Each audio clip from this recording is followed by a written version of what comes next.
नमस्कार दोस्तों, आप सभी का स्टडी फॉर यूपीएससी पीछे चैनल में स्वागत है।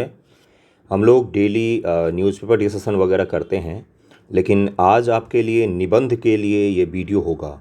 और निबंध संडे को चूँकि न्यूज़पेपर डिस्कशन नहीं आता है, तो कुछ ऐसे वीडियो मैं बनाता हूँ जो आपके लिए बहुत ही ज़्यादा प्रोडक्टिव हो और 300 मार्क्स में आपको मदद कर सके। निबंध का वीडियो आपको रेगुलर मिलेगा और निबंध से जुड़ी हुई चीज़ें आपको मैं पढ़ाया भी है मैंने। अगर आप बीपीएससी के लिए निबंध सीखना चाहते हैं तो निबंध से पूरा प्लेलिस्ट बना हुआ अपने चैनल पर। और यकीन मानिए, बीपीएससी के रिलेटेड निबंध हमसे अच्छा कोई नहीं पढ़ाता है। ये चीज़ मैं दावे के साथ कह सकता हूँ। और क्यों? क्योंकि मैं पढ़ाता हूँ इसलिए कह रहा हूँ। ओके, तो आप उसको जाकर देख सकते हैं। आज जो जो निबंध का वीडियो होगा उसमें हम लोग क्या क्या कवर करेंगे। तो सबसे पहली चीज़ कि निबंध लिखने की शुरुआत कहाँ से कर सकते हैं और क्या क्या चाहिए होता है कि निबंध लिखने के लिए क्या क्या चीज़ों की ज़रूरत होती है। और सबसे पहली चीज़ कि पहला निबंध कब लिखा जाता है, कुछ पढ़ लें तब लिखें क्या, या ऐसे ही लिखें। तो इन सभी चीज़ों पर डिटेल में हम लोग बात करेंगे। ओके, अगर आप नए हैं चैनल पर तो चैनल को सब्सक्राइब ज़रूर कीजिएगा। बीपीएससी के जो फील्ड है यूट्यूब पर, उसमें हमारा चैनल सबसे फास्टेस्ट ग्रोइंग चैनल है। इस चीज़ का मेरे पास प्रमाण भी है। बीपीएससी के रिलेटेड मैं कह रहा हूँ। ओके, और जीरो से शुरू किया हुआ है, कोई ख़रीद के बनाया हुआ चैनल नहीं है। एक सब्सक्राइबर से यहाँ तक आए हैं और आगे भी जाएंगे। तो और साथ ही साथ इंस्टाग्राम पर भी आप फॉलो कर सकते हैं और यूट्यूब पर स्टडी फॉर ज्ञान हमारा चैनल है। स्टडी फॉर ज्ञान करके है चैनल, उसका लिंक रहता है डिस्क्रिप्शन में। और वहाँ पर हमने पढ़ाया है कल ही भारत और मालदीव का संबंध। बहुत डिटेल वीडियो है और आपके आईआर के लिए वेरी इंपॉर्टेंट। जैसे आज मैं उस पर पढ़ाऊँगा, इजराइल और फिलिस्तीन का जो विवाद चल रहा है उस पर संबंधित वीडियो आएगा। और यकीन मानिए, स्टडी में रिलेटेड सबसे डिटेल वीडियो होगा वो। भले ही 1 घंटा मुझे बोलना पड़े, लेकिन बनाऊंगा तो आज उस पर ज़रूर। ओके, तो इसलिए उससे भी जुड़िएगा। चलिए शुरू करते निबंध को लेकर। लेकिन निबंध का पेपर कैसा आया था, देखिए पिछली बार जब मैं पढ़ा रहा था बच्चों को निबंध, तो उनको पेपर में नहीं दिखा पाए थे। एक अंदाज़ा से हम लोग पढ़ रहे थे, क्योंकि हमें आकलन नहीं था कि भाई किस प्रकार से निबंध का सवाल पूछा जाएगा एग्ज़ाम में। लेकिन अब तो चूंकि 68 बीपीएससी हो चुका है और 68 बीपीएससी में निबंध जिस प्रकार से पूछा गया, यकीन मानिए बहुत सारे बच्चों के लिए सरप्राइजिंग था। बच्चे छोड़िए, बहुत सारे टीचर जो थे उनके लिए भी सरप्राइजिंग था। एक बहुत बड़े टीचर हैं, बीपीएससी के लिए पढ़ाते थे, पढ़ाते हैं, क्या बोलूँ मुझे समझ में नहीं आ रहा। उन्होंने जब इसका एक्सप्लेनेशन वीडियो बनाया था और इसका एनालिसिस किया था निबंध के पेपर का, तो पहला निबंध पर ये क्या लिखा हुआ है। जंगल अपने पेड़ स्वयं तैयार करता है, या लोगों के जंगल में आकर बीज फेंकने का इंतजार नहीं करता। इस चीज़ पर वो टीचर महोदय बोल रहे थे कि जंगल के बारे में लिखना है, पर्यावरण के बारे में लिखना है। जबकि इस सवाल के भावार्थ को आपको छूना पड़ेगा। ये जो सवाल स्टेटमेंट लिखा हुआ है, इसकी मूल भावना को पकड़िए कि क्या लिखा हुआ है। इसमें ये लिखा हुआ है कि प्रतिभाशाली व्यक्ति जो होते हैं, या जिनको खुद से करना होता है कुछ भी, तो वो किसी भी चीज़ का इंतज़ार नहीं करते हैं। वो खुद के लिए खुद से ही स्टेप उठाते हैं और आत्मनिर्भर होने की बात करते हैं, और उनको किसी चीज़ की सहारे की ज़रूरत नहीं होती है। अगर मूल भावना मैं आपको समझाऊं तो यही चीज़ है। यानी कि अगर किसी सोसाइटी को खुद में सुधार करना है, एग्जाम्पल सहित सुनिएगा, किसी सोसाइटी को खुद में सुधार करना है तो बाहरी तत्व का इंतज़ार नहीं करेगा। कोई बाहर से फरिश्ता आकर हमें बताएगा कि क्या करना है क्या नहीं। वो खुद के ही अंदर से सुधार करना शुरू कर देगा। तो यही यहाँ पर भावार्थ है इसका, कि जंगल अपने पेड़ जो है वो स्वयं तैयार करता है, यह लोगों के जंगल में बीज फेंकने का इंतजार कतई नहीं करता। भावार्थ पर फोकस कीजिएगा कि भावार्थ क्या कह रहा है। और इस तरह के जो निबंध होते हैं, यकीन मानिए सब्जेक्टिव निबंध नहीं होते हैं। ये क्या है, तो ये थोड़ा सा आमूर्त विषय पर कह सकते हैं आप। आमूर्त को टच करने की कोशिश की है इसने। कोई कठिन निबंध नहीं है ये, और 100 नंबर का है ये। कितने शब्दों में लिखना है? 700 से 800 शब्दों में लिखना है आपको। ये चीज़ क्लियर हो गया। निम्न से किसी एक पर आपको यहाँ पर लिखना था। 3 निबंध लिखना होता है आपको, तीनों में से 100-100 नंबर का एक होता है आपका इस तरह का निबंध। अगला सवाल देखिए क्या है। साहित्य ज्ञान का केवल एक स्रोत नहीं है, साथ ही यह नैतिक और सामाजिक क्रिया का भी एक रूप है। ये आपको पता होना चाहिए कि ये निबंध क्या कहने की कोशिश कर रहा है। चिंता मत कीजिएगा, मैं आपको बेसिक से शुरू करवाऊंगा, आप यहाँ तक भी आ जाएंगे, लेकिन बेसिक सबसे पहले होना चाहिए। साहित्य जो होता है केवल ज्ञान का एक स्रोत नहीं है, यह नैतिक और सामाजिक क्रिया का भी एक रूप है। हमारे देश का अगर आपने इतिहास देखा होगा अपने देश का, तो जितने भी साहित्यिक चीज़ें रची गई हैं, चाहे वो महाभारत ले लीजिए, चाहे वो रामायण ले लीजिए, चाहे वो कोई भी ग्रंथ उठाकर पढ़ लीजिए। अपने भारतीय संस्कृति की मैं बात कर रहा हूँ, हिंदू मुस्लिम धर्म की मैं बात नहीं कर रहा हूँ। जो इंडिया में रहते हैं वो इंडियन कल्चर से तो परिचित होते ही हैं। तो मैं सभी की बात कर रहा हूँ। अब ऐसा थोड़ी ना कि कोई भारत में मुस्लिम रह रहा है तो उसको रामायण के बारे में नहीं पता है, ये नहीं होता है ऐसा। जब जिस भी देश में आप जाएंगे वहाँ के कल्चर से आप जुड़ ही जाते हैं रहते रहते। तो देखिए, भारत के अगर आप ग्रंथ उठाकर देखेंगे तो रामायण ले लीजिए, महाभारत ले लीजिए, इसमें किस चीज़ पर बल दिया गया है? अगर मूल भावना इनके पकड़ेंगे तो आपको मिलेगा इसमें धर्म और अधर्म पर बल दिया गया है। अधर्म का क्या तात्पर्य होता है? अनैतिक। क्या तात्पर्य होता है? अनैतिक। और धर्म का क्या तात्पर्य होता है आज के सेंस में? तो नैतिक। यानी कि इथिक्स की जो शिक्षा है या सामाजिक क्रिया की जो शिक्षा है, जो फैमिली रिलेशन रामायण में दिखाया गया, महाभारत में दिखाया गया, समाज का वर्णन जो किया गया है, वो किस चीज़ का उदाहरण बनता है भाई? तो वो यही तो बताया गया है कि भाई नैतिक क्या होता है, अनैतिक क्या होता है, किस तरह का समाज होना चाहिए, किस तरह का परिवार होना चाहिए, किस तरीके का आइडियल चीज़ें होनी चाहिए, जो आपका मोरल है वो किस हाई पर सेट होना चाहिए। तो ये क्या बताया गया? तो हमारे जो भारतीय संस्कृति है उसमें नैतिकता को सिखाने के लिए कोई किताब नहीं होता था। यही वो किस्से, कहानी और माइथोलॉजी से संबंधित चीज़ें होती थी जिसमें बुरा काम करने वाले आदमी के अंत में सज़ा मिलता था और अच्छे काम करने वाले आदमी को अंत में सुख की प्राप्ति होती थी। यही तो यहाँ पर भी कह रहा है कि साहित्य जो होता है ये केवल ज्ञान का स्रोत नहीं होता है, केवल नॉलेज का स्रोत नहीं होता है। कोई भी साहित्य होता है वो किस चीज़ का स्रोत होता है? वो नैतिक और सामाजिक क्रिया का भी एक रूप होता है। नैतिकता सिखाने का जो भारत में कोई इथिक्स सब्जेक्ट स्कूल में अब इंट्रोड्यूस किया गया है, नहीं तो पुराने ज़माने के क्या लोग अनैतिक होते थे क्या? वो नैतिकता कहाँ से ग्रहण करते थे? तो इन्हीं वेद पुराण और माइथोलॉजी के बुकों से ग्रहण करते थे। अब अगर मॉडर्न साहित्य में देखेंगे तो चलिए पढ़ता है, मैंने एक बुक पढ़ी है, मैं उसके बारे में जिक्र करता हूँ। रश्मिरथी आपने पढ़ा होगा। रश्मिरथी बेहतरीन कविता की बुक है, सभी को पढ़ना चाहिए, बेहतरीन है। अगर आप उसको पढ़ना शुरू करेंगे तो आजकल के ज़माने में हर पेज का फ़ोटो खींचकर आप अपने स्टेटस पर लगा लेंगे, इतना बढ़िया लगेगा आपको हर पेज। उसमें क्या बताया गया है? उसमें भी अगर आप पढ़ेंगे तो कर्ण यही बोलता है कि हमेशा मुझे जाति के नाम पर प्रताड़ित किया गया, जबकि वो नहीं होना चाहिए था। कर्ण के ऊपर ही पूरा लिखा गया है रश्मिरथी, आपको पता होगा महाभारत का जो कैरेक्टर है कर्ण, उसमें यही चीज़ तो टारगेट किया गया है दिनकर जी के द्वारा कि जाति धर्म के नाम पर, जाति के नाम पर किसी एक आदमी के साथ कितना भेदभाव हुआ, जबकि वो वास्तविक जीवन में बहुत बड़ा योद्धा था। ये तो सत्य है। उसकी एकमात्र गलती थी, उसको सूतपुत्र पहले दिन से कहना शुरू कर दिया गया, तो वो उसने किसका राह पकड़ लिया? अधर्म का राह पकड़ लिया।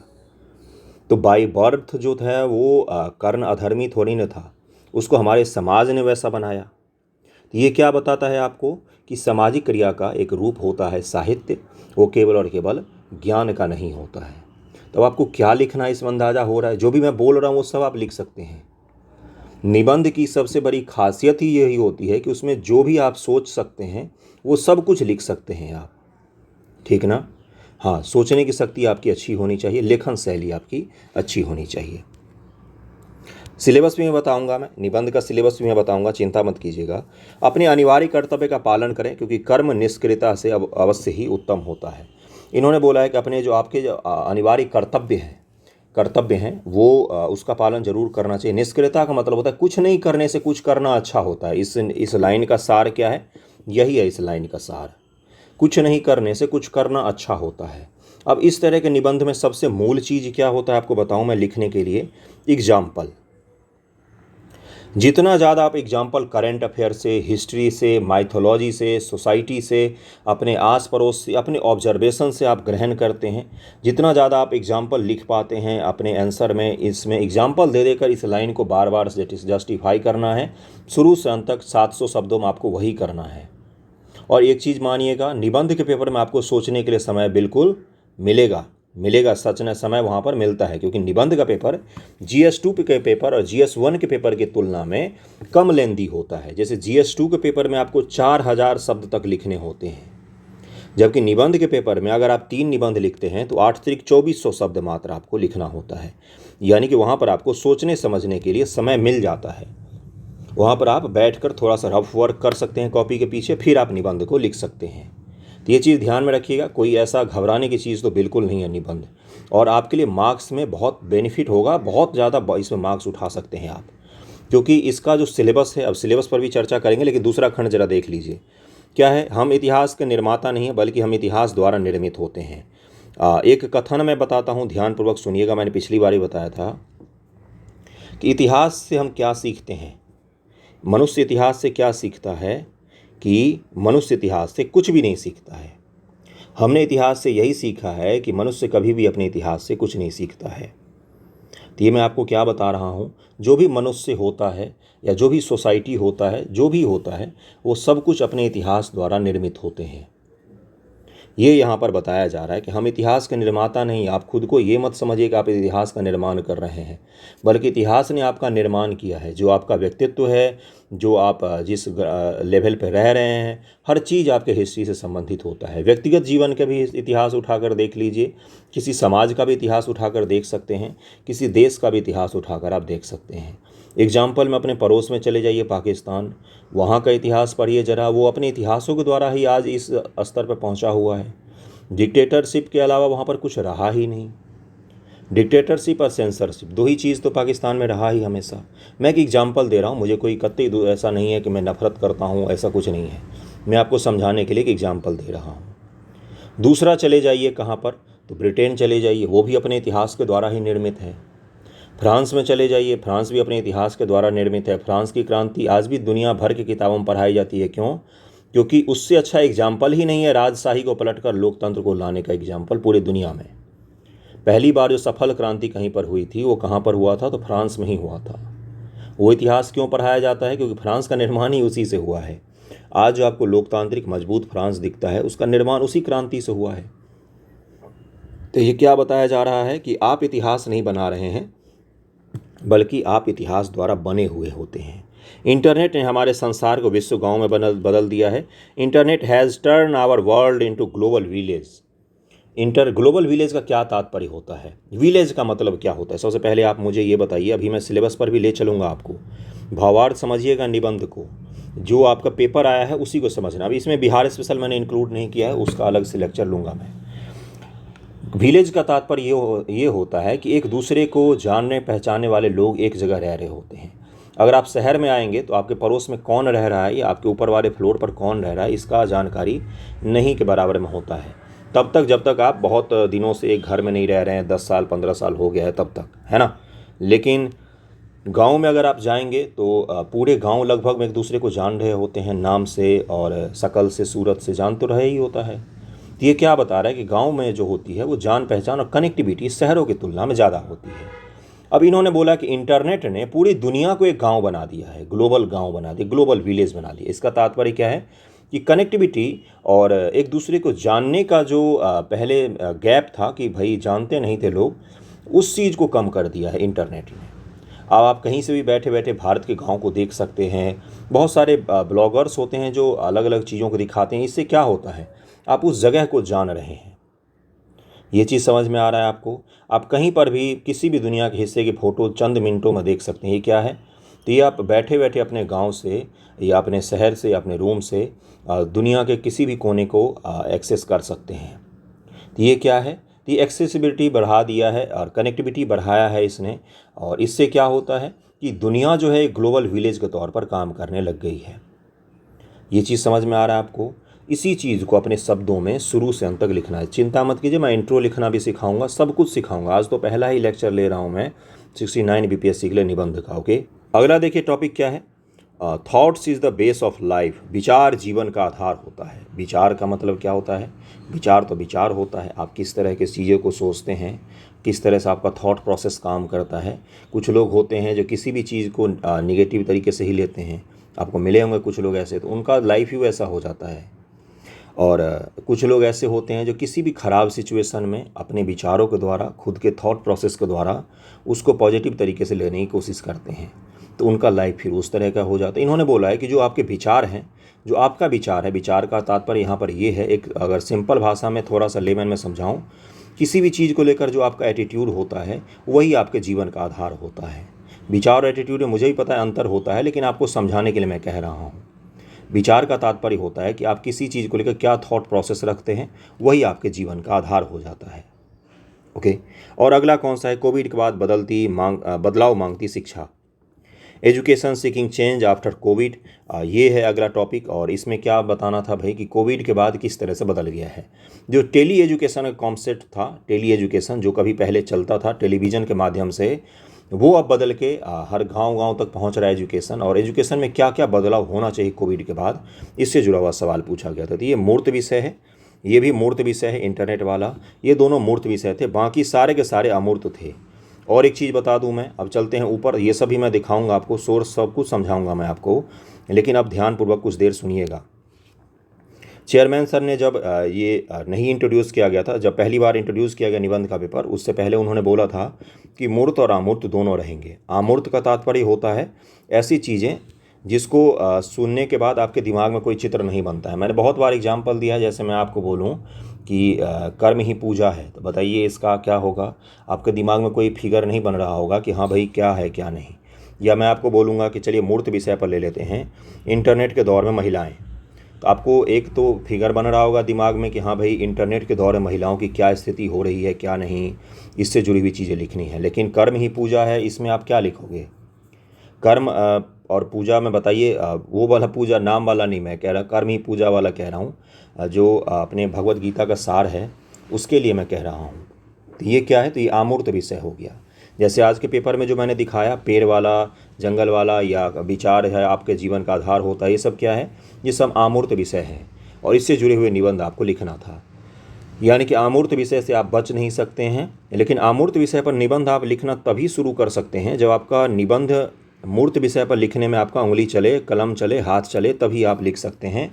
किसमें? तो अमूर्त विषयों पर। अमूर्त विषय का निबंध लिखना बेहद आसान होता है। बेहद आसान क्यों होता है? क्योंकि जो भी आपने आज तक जीवन में पढ़ा है, सुना है, ऑब्जर्व किया है, जो भोगा है, जो आपने लाइफ जी है आज तक, उन सभी का एग्जाम्पल यूज कर सकते हैं आप, ठीक ना। जबकि मूर्त विषय जो होता है वो बंधा हुआ होता है। इंटरनेट के दौर में महिलाएं हैं, तो इसमें आप उसी से जुड़ी हुई चीज़ों को लिख सकते हैं, उससे बाहर नहीं जा सकते हैं आप। समझ में आ रही है चीज़ें आपको? जबकि अमूर्त विषय आपको ये खुली छूट देता है कि आप कहीं से कहीं तक फ्लो कर सकते हैं और बेहतरीन तरीके से लिख सकते हैं। लेकिन अब सिलेबस की बात कर लेते हैं, और सिलेबस के बाद मैं एक चीज़ आपको समझाऊंगा। सिलेबस के बारे में क्या बोला गया है? तो सिलेबस के बारे में सबसे अच्छी चीज़ ये बोला गया है कि कुछ नहीं बोला गया है।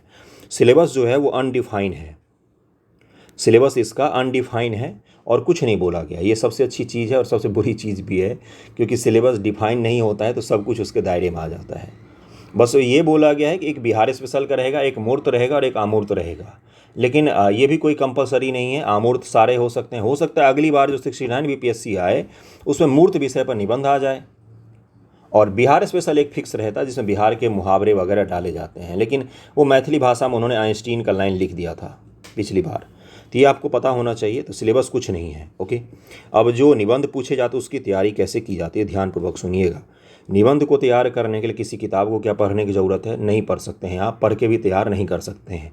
वैसे अगर किसी को शौक़ हो निबंध किस प्रकार से लिखा जाता है, तो एक आपको फॉर्मेट बनाना सिखा सकता है बुक। कौन सा होता है? तो दृष्टि निबंध की बुक आती है, वो आप ले सकते हैं। यूपीएससी लेवल का निबंध होता है इसमें, कहते तो ऐसा ही है लेकिन बेकार निबंध होते कई सारे इसमें। तो उस बुक को आप ले सकते हैं, और उस बुक को लेने के बाद आप उसमें से फॉर्मेटिंग करना सीख सकते हैं कि किस प्रकार से इंट्रो लिखा जाता है, किस प्रकार से बीच में शेरो शायरी का उपयोग किया जाता है, और किस प्रकार से एंड किया जाता है। ये चीज़ आप सीख सकते हैं। साथ ही उसमें बहुत सारे मूर्त और अमूर्त विषयों पर निबंध दिए हुए हैं, उसको पढ़कर आप एक अंदाज़ा तो ये लगा ही सकते हैं कि किस प्रकार से निबंध लिखा जाता है। तो वो बुक आप ले सकते हैं, बाकी कोई भी बुक मत लीजिएगा मार्केट से। और तो और भी कुछ बुक आते हैं, लेकिन मुझे नहीं लगता वो उपयोगी होता है आपके लिए। बीपीएससी आधारित कोई निबंध की बुक आए तो उसको मत छूइएगा, बेकार होते हैं, बर्बाद होते हैं वो सारे बुक, ओके। अब आगे बढ़ते हैं कि देखते हैं कि पेपर जो होता है, न्यूज़पेपर, वो आपकी किस प्रकार से मदद करता है, और इंट्रो लिखना आपको मैं सिखाता हूँ आज के वीडियो में, ओके। फिर मैं आपके लिए निबंध वगैरह भी लिख के लाऊंगा, अगर खुद से नहीं लिख पाए तो किसी बच्चे से लिखवा के लेके आ जाऊँगा। देखिए क्या है ये टॉपिक, स्त्री समानता के पायदान। और एक तरह से ये मूर्त विषय है, कोई इसमें अमूर्त चीज़ें तो ऐसी तो नहीं है जो आपको समझ में नहीं आ रहा हो। स्त्री समानता के पायदान तो मूर्त विषय हो गया, ये तो तय है। जनसत्ता का आर्टिकल है, ये किसका है? तो जनसत्ता का है। जनसत्ता का दूसरा आर्टिकल जो होता है, जनसत्ता में 2 आर्टिकल होते हैं, आर्टिकल वाले पेज पर जाएंगे आप, ऐसे रहता है। तो ऊपर जो रहता है आर्टिकल, ये पॉलिटिकल और करंट के इशू पर रहता है। नीचे वाला जो आर्टिकल रहता है, दुनिया मेरे आगे, ये यहाँ पर बीच में लिखा रहता है, वो वाला आर्टिकल जो होता है ये मुख्य रूप से आप ही के लोगों के लिए निबंध के विषय से संबंधित होते हैं और बेहतरीन होता है। लेखन शैली बहुत ही गजब की होती है इसकी। 3 निबंध मैं लाया हूँ, तीनों में से आपको थोड़ा थोड़ा सा समझाऊंगा। वीडियो लंबा जरूर होगा लेकिन समझा के जाऊंगा। जिंदगी का खोया बसंत है, और अगला कौन सा है, दुनिया से मुक्ति कहाँ। तो ये देखिए, आपको लग रहा होगा कि ये क्या पढ़ा रहा हूँ मैं आपको, लेकिन इसी तरह की चीज़ों को पढ़ कर लिखने की जब आप कोशिश करेंगे ना, तो आपका निबंध अच्छा हो जाएगा। और 300 मार्क्स का होता है निबंध। जितना आप जीएस के लिए मेहनत करते हैं, उतना ही मेहनत आपको निबंध के लिए भी करना चाहिए, क्योंकि इसमें आसान होता है मार्क्स उठाना, और कम लेंदी पेपर होता है। 2400 शब्द ही लिखने होते हैं पूरे पेपर में। GS2 के पेपर के लिए 4000 शब्द लिखने होते हैं।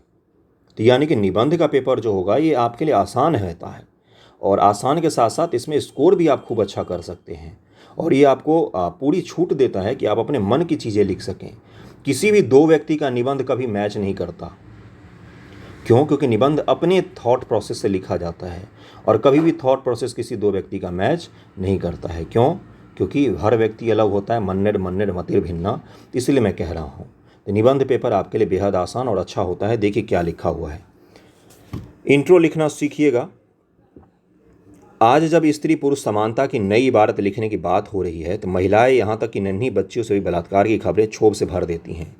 बसों, ट्रेनों, सार्वजनिक जगहों में स्त्रियों का बात बेबाक मजाक उड़ाना, उनके कपड़े, रहन सहन, बोल चाल, शारीरिक बनावट, रंग आदि को लेकर भद्दी टिप्पणियां करना, घरेलू महिलाओं के कामों पर अमूल्यन आदि में अपने आप में दुखद आश्चर्य है। दरअसल पूरी दुनिया में वास्तविक अर्थों में स्त्री पुरुष समानता भी दूर की कौरी है। ओके, ये इन्होंने इंट्रो लिखा। अब एक चीज़ यहाँ पर ध्यान से सुनिएगा। इंट्रो जो होता है वो कई तरीके से शुरुआत कर सकते हैं आप। इन्होंने यहाँ से डायरेक्ट किया है। आप इससे पहले हो सकता है कोई कविता की 2 पंक्ति लिखना चाहते हो, शेरो शायरी लिखना चाहते हो कुछ, या कोई किसी महान आदमी के बातों को लिखना चाहते हो। सॉरी, मैं बोलने में गलती की मैंने। या कुछ भी आप लिख के शुरुआत करना चाहते हो, इंग्लिश में, हिंदी में, वो सब यहाँ पर चल जाता है। तो इसलिए इंट्रो जो होता है निबंध का, वो सबसे महत्वपूर्ण हिस्सा होता है। क्यों? क्योंकि देखिए मैं भी बहुत सारे कॉपी पहले चेक करता था, आज नहीं करता हूँ। डिटेल वीडियो होगा, लंबा जाएगा, मुझे कोई फ़र्क नहीं पड़ता, क्योंकि मुझे समझाना है, मुझे सेटिस्फाई पहले होना होता है। इंट्रो जो होता है निबंध, जब मैं चेक करता था, शुरुआत अगर मुझे अच्छा लगा तभी मैं आगे बढ़ता था। दिन भर में 40 से 50 कॉपी चेक करनी होती थी। इसलिए मैं आपको कह रहा हूँ कि जब भी मुझे निबंध का इंट्रो अच्छा लगता था, तभी मैं उस निबंध को आगे इंटरेस्ट से पढ़ता था, नहीं तो नहीं पढ़ता था। उसके बाद एवरेज मार्किंग करके आगे बढ़ जाता, हाँ सही है सही है सही है, आपने अच्छा लिखा है, एवरेज मार्किंग। और अगर किसी का इंट्रो पहला लाइन मैंने पढ़ा और वो उसने मुझे मेरे अंदर इंटरेस्ट जगा दी कि आगे पढ़ूँ मैं, तभी मैं आगे बढ़ता था, नहीं तो एवरेज मार्किंग कर देता था। ये मैं क्या बता रहा हूँ, ये जो कॉपी चेक कर रहा होगा दिन भर बैठ के 100-150 बच्चों का, उसके साथ भी यही मनोदशा होती है। यानी कि निबंध का जो कॉपी चेक करता है उसके साथ भी यही मनोदशा होती है कि कुछ इंटरेस्टिंग जब तक उसको नहीं मिलता है तब तक वो आगे नहीं बढ़ता है। महिला समानता पर अगर 10 लड़कियां लिखेंगी तो उसमें से 9 लड़कियों के निबंध के इंट्रो जो होते हैं लगभग में एक जैसा मैच कर जाता है। कई बार मैच मतलब सेम टू सेम नहीं, लेकिन भावार्थ में वही मैच कर जाता है कि महिलाओं के साथ बहुत बुरा हो रहा है, महिलाओं के साथ ये हो रहा है, महिलाओं के साथ वो हो रहा है। अब किसी ने इसी में एग्जाम्पल दे दिया किसी ऐसी चीज़ का जो किसी ने सोचा नहीं होगा, उसका एग्जाम्पल देकर ये साबित कर दे कि हाँ भाई, महिला समानता जो होता है वो किसी और दृष्टिकोण से भी देखा जा सकता है। तो ये क्या हो जाएगा, ये उस निबंध को बाकी 9 निबंध से अलग बना देता है। अलग बनाने का तात्पर्य क्या होता है कि अब उसको पढ़ने में थोड़ा सा इंटरेस्ट आएगा, निस्संदेह उस पर 1 से 1.5 नंबर ज़्यादा जाएगा ही जाएगा। ठीक ना? तो ये इंट्रो इन्होंने यहाँ से शुरुआत की है, आप किसी और तरीके से भी कर सकते हैं। इंट्रो कभी भी निगेटिव तरीके से शुरुआत मत कीजिएगा। इस निबंध में इन्होंने बलात्कार और जैसी चीज़ों की जिक्र किया है, इन सब चीज़ों का जिक्र मत कीजिएगा। अपने अनुभव से इंट्रो शुरू कर सकते हैं कि मैं जब स्कूल में थी या मैं जब स्कूल में था तो मेरे साथ ऐसा हुआ, मेरे परिवार में ऐसा होता है, मैंने अपने अगल बगल में देखा है, या कुछ कहानी बनाकर, कुछ भी बनाकर आप शुरू कर सकते हैं। इंटरनेट के दौर में शुरू कर सकते हैं कि महिलाओं को किन किन चीज़ों का सामना करना पड़ रहा है, वगैरह वगैरह वगैरह। ओके, आगे देखिए क्या लिखा हुआ है। महिला समानता को लेकर संयुक्त राष्ट्र ने 2017 से 2022 के दौरान विश्व भर से आंकड़े एकत्रित करा। और देखिए इंट्रो जब आपसे मूर्त विषयों पर निबंध पूछा जाता है तो उसमें आप इंटरनेशनल रिपोर्ट, भारत सरकार का रिपोर्ट, अगर उससे जुड़ी हुई चीज़ें हैं तो यूएन का कोई रिपोर्ट है, या भारत सरकार का कोई आंकड़ा आया है, एनसीआरबी का कोई आंकड़ा है क्राइम से संबंधित, महिलाओं से संबंधित, या कुछ भी ऐसा है जो आपने करंट में पढ़ा है, या आपने इतिहास में पढ़ा है, या आपने ज्योग्राफी में पढ़ा है, या आपने आस पड़ोस में देखा है, तो उन चीज़ों को इंक्लूड कर सकते हैं आप। ओके, इसका इंट्रो देख लिया आपने। 25% पुरुष पत्नियों को पीटने में कोई बुराई नहीं मानते, ये सब आंकड़ा दिया था इन्होंने। 50% लोग मानते हैं पुरुष बेहतर राजनेता होते हैं। महिलाओं की समानता के मामले में अपने को अग्रणी कहने वाले जर्मनी में एक सर्वे सामने आया कि 100 में से करीब 33 पुरुष महिलाओं पर कभी न कभी हाथ छोड़ने को सामान्य मानते हैं। ये सब अलग अलग रिपोर्ट होते हैं दुनिया भर के।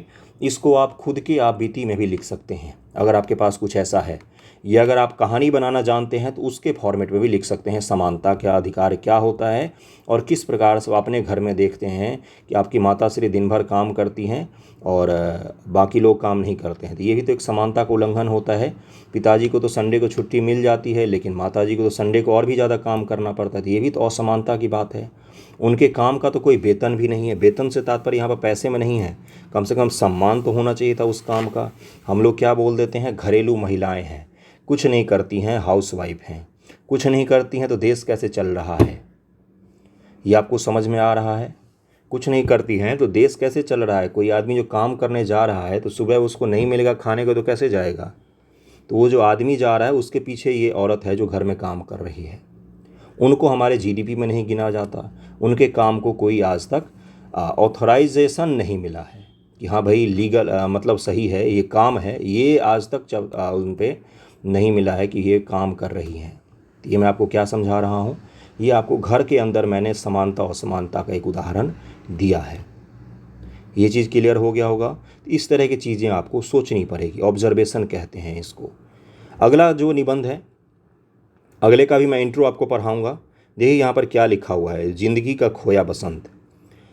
बढ़ते जीवन स्तर।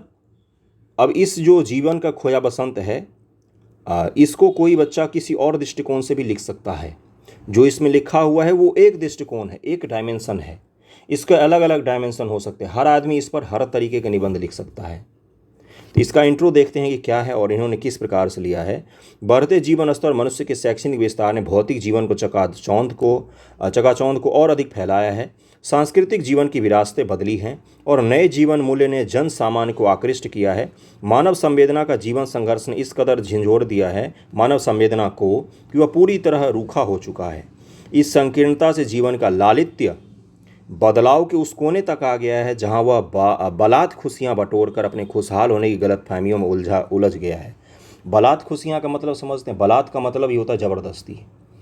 ज़बरदस्ती खुशियां क्या बोलूँ, बटोर रहा है वो, और गलत फहमियों में उलझा है कि असली हैप्पीनेस ये है जो मैंने चंद लाइक्स पा लिए हैं इंस्टाग्राम फेसबुक पर, और चंद लोगों ने कमेंट करके तारीफ़ कर दी है मेरी फ़ोटो की, जबकि असली खुशी तो कुछ और होना चाहिए था। तो ये भौतिकवादी ज़िंदगी जो है उस पर सवाल उठा रही हैं ये लेखिका या लेखक जो भी हैं, पूरन शर्मा। समझ में आ रही है चीज़ें? हमारी संस्कृति भी इन उदासीनता से प्रभावित हुई है। किस उदासीनता से? ये गलत फहमियों वाली जो खुशी होती है उस उदासीनता से। एक ऐसा भाव सांस्कृतिक जीवन में आता जा रहा है जो शून्यता की ओर ले जा रहा है। चारों तरफ लोगों से भरे हुए हैं, फिर भी अकेले हैं, उस तरफ में ले जा रहा है। यही बड़े बड़े बातें करने हैं, बुद्ध और महात्मा वाले बातें करने हैं अमूर्त विषयों पर आपको निबंध में।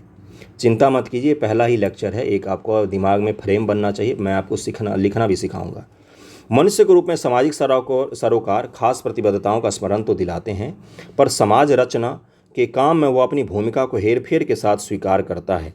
वह किसी मौलिक विचार पर अपनी ऐसी कोई सहमति नहीं देना चाहता जिससे उसका व्यक्तिगत जीवन किसी भी तरह प्रभावित होता हो। देखिए ये इंट्रो इन्होंने लिखा किस चीज़ को लेकर, ज़िंदगी का खोया बसंत को लेकर। आपका इंट्रो किसी और तरीके का हो सकता है, आपका थॉट प्रोसेस किसी और तरीके का हो सकता है आपको इसको किसी और तरीके से लिखें आप। तो इसलिए मैं कहता हूं कि जनसत्ता जैसे जो न्यूज़पेपर होते हैं इसके निबंध को पढ़िएगा और उसको खुद के शब्दों में लिखने की कोशिश करना है। अब जैसे एक मैं एग्जाम्पल दे देता हूँ, उसके बाद से हम समाप्त कर देंगे। बेसिक निबंध जिनको आज लिखना है उनके लिए कह रहा हूँ। बेसिक निबंध की अगर आपको शुरुआत करनी है आज से, तो सबसे पहला निबंध आप अगर पहला निबंध लिखने, जीवन में इससे पहले निबंध कभी नहीं लिखा है तो लिखिए भारत देश पर निबंध लिखिए। भारत देश पर निबंध लिखिए कि भारत देश क्या है, हमारी संस्कृति क्या है, हमारा इतिहास क्या है, हमारा भूगोल क्या है, इसको अपने शब्दों में लिखिए। इतना तो आपको पता होगा कि भारत देश की संस्कृति क्या है, इतिहास क्या है, भूगोल क्या है, जितना भी पता है। अगर एक पेज ही पता है तो एक पेज ही सही लिखिए। तो लिखिए कि भारत एक देश है जिसका वर्णन बहुत सारे जगहों पर किया गया है, और ये कहाँ पर है, दुनिया में अवस्थिति कहाँ पर है, अपना इतिहास क्या रहा है, अपना संस्कृति क्या है, अपना भूगोल क्या है, इस पर निबंध लिखने की कोशिश कीजिए। या अपने बिहार पर निबंध लिखिए, या मूर्त विषय पर लिखना है तो आज से शुरू करने के लिए मैं कह रहा हूँ। वैसे इस तरह का निबंध आपसे एग्जाम में नहीं पूछा जाएगा, लेकिन फिर भी मैं कह रहा हूँ, जैसे मान लीजिए बिहार के किसानों की समस्या, सबसे बेसिक निबंध लिखना है तो इस पर लिखिए। आज जो पहली बार लिख रहे हैं मैं उनकी कह रहा हूँ, बिहार के किसानों की क्या समस्याएं हैं, एक बार सोचिए और लिखिए। 20 पॉइंट ही सही आप पहली बार लिख पाएंगे, लेकिन पॉइंट में नहीं लिखना होता, निबंध हमेशा पैराग्राफ में लिखना होता है। तो इन दोनों पर निबंध लिखने की कोशिश कीजिए। भारत देश पर लिख सकते हैं, या उससे भी आसान टॉपिक है, आप बिहार के किसानों की समस्या पर निबंध लिख सकते हैं कि बिहार के किसानों की कौन कौन सी समस्या है। उनके पास लगाने के लिए पूंजी नहीं है, बड़े खेत नहीं हैं, बेचने के लिए बाज़ार नहीं है, अच्छे बीज नहीं हैं, सिंचाई की सुविधा नहीं है, और उसका समाधान क्या हो सकता है, ये लिखिए ज़रा। ओके, तो पहला लेक्चर था निबंध का, कैसा लगा है ज़रूर बताइएगा। मैंने अपने तरीके से शुरुआत करने की कोशिश की है, और भी ज़्यादा आएंगे टॉपिक पर निबंध लिखेंगे हम लोग, लेकिन ये पहला ही लेक्चर था। ओके, तो थैंक यू सो मच। आप सभी का कैसा लगा ज़रूर बताइएगा। Thank you.